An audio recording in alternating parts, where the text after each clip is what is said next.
We're here on 25 CR 1012 and 23 1404 State of Ohio versus Isell Fuller. On the 25 case, we're here for sentencing on the conviction for having weapon while under disability of felony 3. And on the 23 case, we're here for a final hearing on a probation violation. The violation is that the defendant failed to report to probation January 7th and January 14th as scheduled. Do you understand that allegation? Yes, Your Honor. And Sibbard, what does he want to do with regard to that allegation? Your Honor, he will admit to that allegation. Is that what you want to do? Yes, Your Honor. What's your plea to that violation? Guilty. I'll accept your guilty plea and find you guilty. And Sibbard, as to sentencing on both cases? Thank you, Your Honor. We're prepared to proceed on both cases. Thank you. Your Honor, with regard to the aggravated robbery case, the 23 CR case number, Mr. Fuller was only 17 at the time that he committed that offense. He was placed on probation after he was bound over and convicted. He was provided services through the probation department. When he utilized those services and participated in the opportunities that were given to him, he was doing really well. He had gone to Signature Health. He was on medications for his mental health issues. He was working. He was making decent money. And then he had some family or personal issues that interfered with that employment. And that was sort of the beginning of the downward spiral that Mr. Fuller had.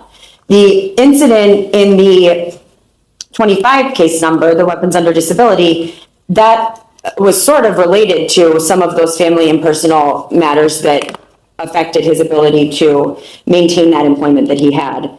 He has maintained his innocence in that situation, but the court did preside over the trial, convicted him of 1 count of weapons under disability, and is aware of some of the background of that and how he was also victimized during that encounter. His car was shot at, one of his tires was blown out, and ultimately there is another individual being prosecuted for their conduct and their role in that offense. Your Honor, Mr. Fuller, as I mentioned, he was young at the time of the aggravated robbery. He's still young. He's only 21. He was 20 at the time of the weapons under disability case. He did have a driver's license, though, and a job. He is capable of those things given the right circumstances. He did try his best to do what he could to comply with his previous term of probation. Unfortunately, though, when things sort of began to fall apart, he wasn't able to get himself back on track. I did have conversations with him in which he was candid with me about his desire to communicate with his probation officer and to try to handle these matters responsibly. Unfortunately, he just couldn't quite get himself to a place of bringing himself to probation and accepting the consequences. Ultimately, though, Your Honor, he did end up in the Lake County Jail. He got arrested, and we had the trial. Your Honor, since I've known Mr. Fuller, he has been always very polite with me, listens to what I say. I can tell that he wants to do better for himself. There's just something there that he's not quite able to. Your Honor, we are asking that you place him back on probation. He really, really liked his probation officer. She was very, very helpful for him. He took her guidance. I think that she played an important role in a couple years of his life. I am hopeful that you will consider placing him back on probation. However, should you determine that a term of incarceration is appropriate in this matter, we would be asking for a minimum term of incarceration, which on the aggravated robbery case, that would be 3 years. I understand he does have a significant amount of jail time credit at this point on that case number. Well, he didn't like her that much, Kim, because everything you talked about so far, him being 17, as you say, when he committed this ag robbery, I imagine that's why I put him on probation on April 1st of 24. On July 3rd of 24, he's not showing up to probation. So he didn't like her that much, okay? Or he wasn't overly interested in probation at that point because he wasn't showing up. Because the attempt in putting him on probation for an F1, which I don't think I've ever done before, okay, was to rehabilitate him and give him a bunch of terms that would direct him toward rehabilitation. But he doesn't show up. Now, Kim Randallson is one of the most helpful probation officers I've experienced ever, I would agree. okay? And he was afforded every opportunity but didn't show up July 3rd and July 17th. What's mystifying to me, two things are mystifying to me as a result of that I kept him on probation, okay? And that he violated again after more attempts were made for rehabilitation. So the next violation is he's in trouble with Painesville Police again for obstructing official business. Apparently, maybe that case got dismissed, I don't know, but here we go again. So I kept him on probation. Now, an F1, two separate violations, and I keep him there. And then here we go with a weapon. At some point in this process, Mr. Fuller has to account for Mr. Fuller. That is true, Your Honor. And So go ahead. That is true, and he will talk to you about some of the decisions that he made. Your Honor, it took him a bit to get into a positive way of life when on probation, and then he did have those hiccups. He does accept responsibility for that. Listen. What you call hiccups, Yes. okay, I call violations, okay? But maybe I recognize them as hiccups also because I kept him on probation. If I didn't recognize that, I'd have sent him in 24, right? In July of 24, or whenever we caught him, okay? I'm either insane or I bent over backwards with Mr. Fuller. Go ahead. I think, Judge, it might be because the court and Ms. Kim recognize, and myself recognize, that he is a sweet kid who is unfortunately surrounded by people and places and things that influence him and cause him to fall off track. I don't think that it's that he wants to willfully disregard the opportunities he's been given and the directions that he's been given by the court. So there's intentions and there's actions. Yes. Right. And his actions don't reflect somebody who has the right intentions, but he does deep down. And I know. But he's got to, at what point does he exhibit that, what he wants to do? Okay, because I have more than, my responsibility is not just to Mr. Fuller and others similarly situated. It's to everybody. Yes. Okay? And I understand the concern about allowing someone who has an aggravated robbery conviction that occurred with a firearm and then has now been convicted of being in possession of a firearm. I understand the concern about allowing someone like that back into the community. But despite that aggravated robbery conviction, nobody was physically harmed during that incident. And Mr. Fuller hasn't physically harmed anyone. He is not a violent person. He will, unfortunately, be stuck with a violent criminal history his whole life, which will make things harder for him. But he is not a violent person. Well, it'll make things difficult, but not impossible. That is definitely true. And hopefully, as he grows up, he understands that despite that criminal history and that past, he still can do positive things. He still can live a productive life, and that can be behind him, and he can do new things, better things. I do think he knows that. I just think he's having a very hard time getting himself motivated to stay on track. That's really what it is. He can get on track, but then he has difficulties. And I am hopeful, though, that, and he's young still, he's young. So I am hopeful that as he grows up, he realizes that if he just continues to do the right thing each and every day, one day at a time, he can get himself to a better place. I'm asking you to give him the opportunity to do that with Ms. Kim's help. I know it's hard because he has been given opportunities and chances and programming, but I'm asking for more. Whatever the probation department can come up with to put him in a better place? No, Maybe, they're not magicians over there. I know, Miss Kim is almost a magician. She can think of some things, maybe some additional classes. I mean, even if she were a magician, that's only half the battle. The other half is getting them to show up. Right. The showing up is a problem. He's got to, and he knows that. He absolutely knows that, because we talked about it at length earlier this year about, please just call her. I begged him, just pick up the phone and call her. And he just like had this mental like block of, I don't even know what. I mean, now he's been sitting in jail thinking about it. Hopefully he's able to reflect some on that to the court and let you know what he was thinking. But I do think that he has the ability to be better. It's just he's got to stay on track, stay motivated, stay on his medications, continue going to Signature Health, continue doing the things that put him in a mental place to actually to focus and stay on track and do the right thing. It's when he sort of falls off, he can't get back on, and he needs to learn tools to be able to say, I messed up but I can overcome that and get back on track. And I don't think, Your Honor, that sending him to prison is going to help him. It will certainly punish him. It will likely deter him in the future. I can think of maybe a handful of people who went to prison and it helped them. Okay.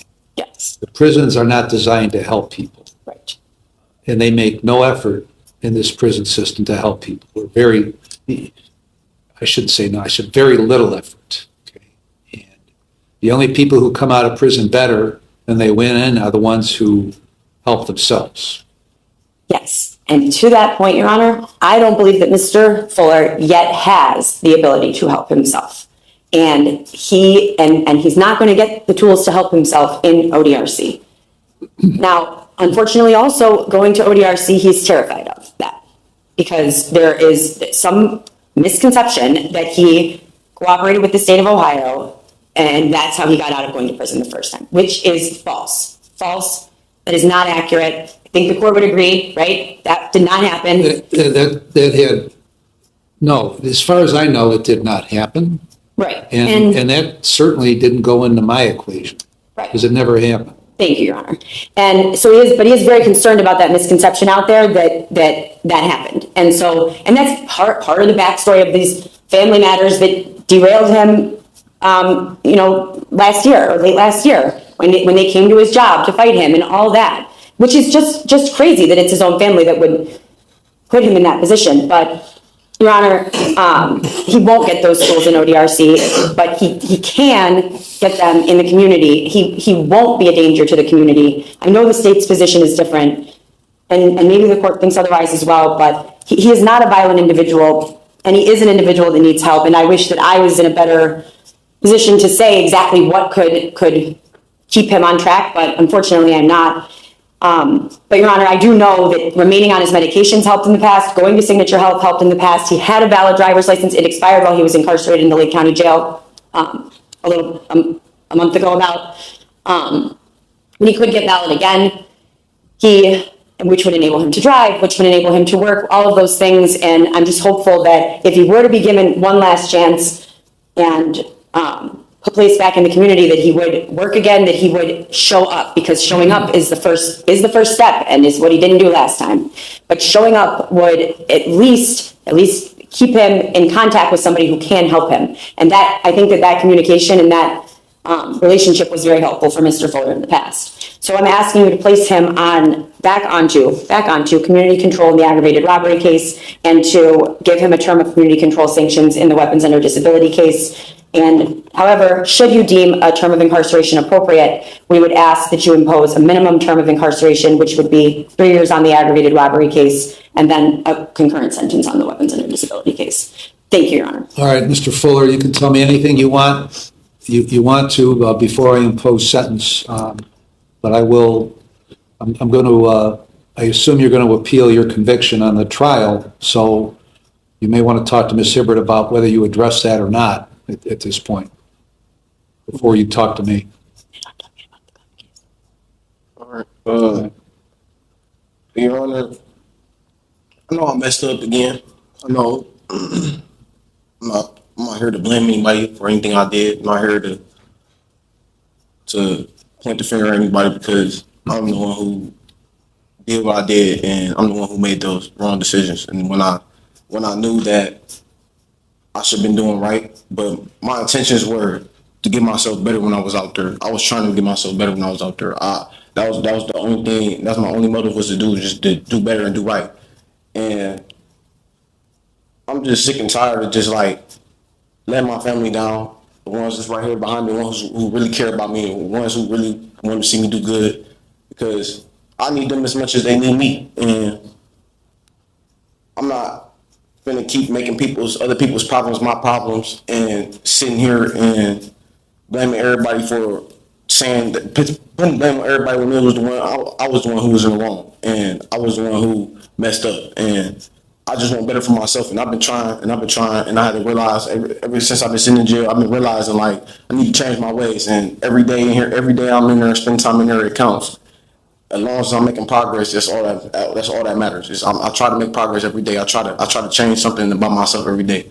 I pray, I hope that better things for myself. I want better for myself. I don't want to go to prison, but I know I did wrong. I'm not going. I just know I did wrong. I know I messed up again, Your Honor, and this is not what I want for myself. I really do want better for myself. I'm not a criminal. I want to be looked at as a criminal because I know what I'm capable of, and I know what I'm capable of doing great, and I know I'm capable of great things. And I just want to shake back from all this and put it all behind me so I can just do right and live my life the right way.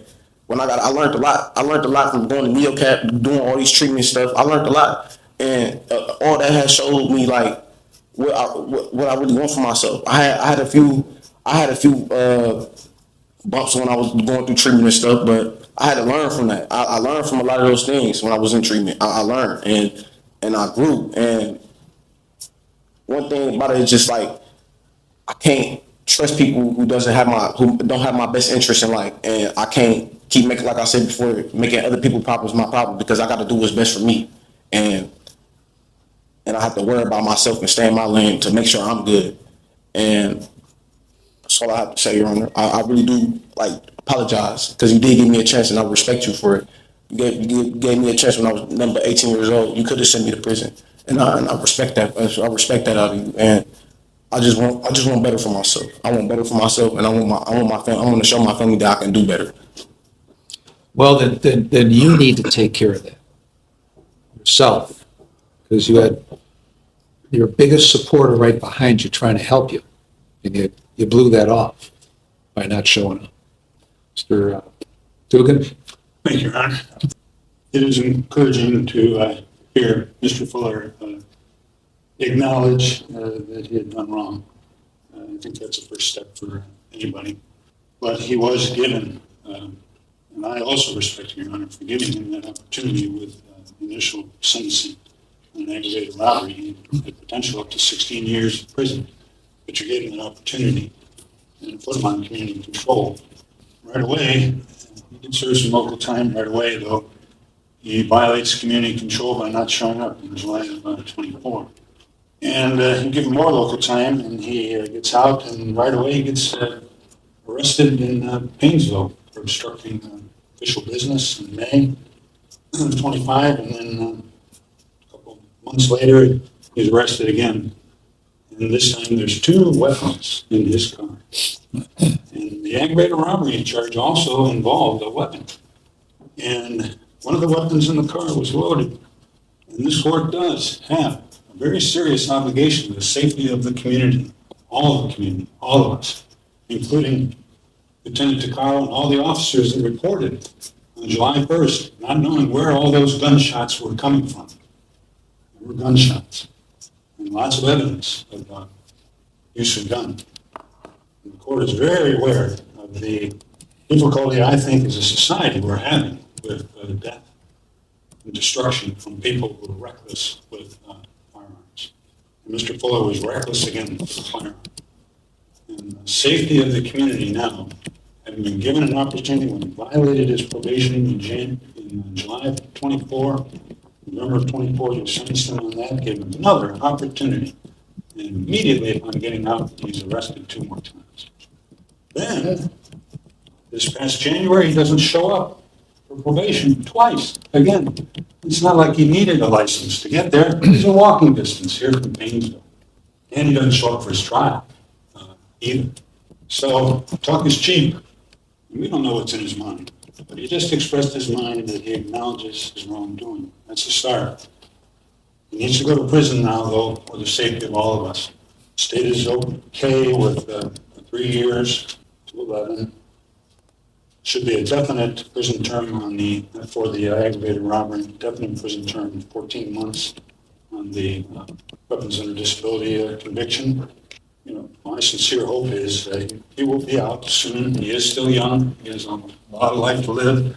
I'm impressed with the family that's here to support him. Not everybody has the benefit of that kind of support either, and he recognizes that. He truly, genuinely recognizes that. That's a true asset. And he won't put his family in this kind of position when they're having to come to court again for his wrongdoing. But for the time, he has to be in prison for the safety of all of us. Thank you. All right, I reviewed the pre-sentence report from this last trial in April. I've also reviewed the pre-sentence report from the 23 case. I've listened to counsel, listened to Mr. Fuller. I've considered all the provisions in 29, 29, 11, 29, 29, 12, and 29, 29, 13. As I stated, Mr. Fuller, with regard to the 23 case, based on the facts and circumstances and the degree of offense, and also your age at the time, I think you were given an extraordinary amount of leeway in order to do what you needed to do to turn yourself around. And you did not take advantage of that. And after a couple of violations, you were still kept on and didn't take advantage of that. And then this offense occurs, again, with a weapon that was, you were charged with 2 counts. I found you guilty of 1 count, and that one weapon had a magazine with a round in the chamber. So you put yourself in a position such that you're sitting here today, letting somebody else determine where you're going to be and for how long that will be. And only you can stop doing that. So on the 23 case, I'm going to find you're no longer amenable to community control. And on that case, I'm going to sentence you to a definite minimum term of 4 years up to an indefinite maximum term of 6 years in prison with credit for 517 days. There's a presumption that you will be released at that 4-year mark. If you're not released, you can request a hearing and with the appropriate authorities to enforce that definite minimum release date. Whether the Department of Rehabilitation keeps you beyond that 4 years is based upon the criteria that they have established.